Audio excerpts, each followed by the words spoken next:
border wall, the money was appropriated for the border wall. I tried to get them to reappropriate, to redirect that money.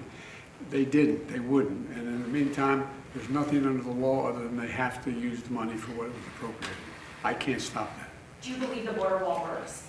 No. We are now facing around the world the largest migration challenge of all times. Since we've been keeping numbers on this, we haven't seen the kind of numbers we're seeing now. More than 100 million people on the move, displaced from their homes around the world. That exceeds by far anything we've seen since we've been keeping the numbers. In our own hemisphere, somewhere between 20 and 25 million people on the move. Well, it's on fire. It's uncontrolled mass migration. It's uncontrolled drug smuggling into the United States.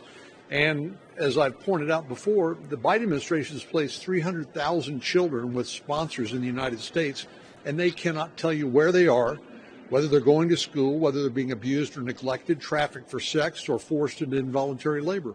That's where we are. And it's not just in Texas. Obviously, we have a 1,200-mile border and my border communities have been overrun time and time again. It's having a tremendous negative impact, even had to shut down legitimate trade and travel coming across the international bridges because of flood of humanity. There are more than 1 million jobs, maybe closer to 2 million jobs created by binational trade that comes across the international bridges. And that's being impaired, which means that it's jeopardizing the jobs of people right here in this country as well. If you had to design a disaster, you couldn't do better than Joe Biden has done by his open border policies.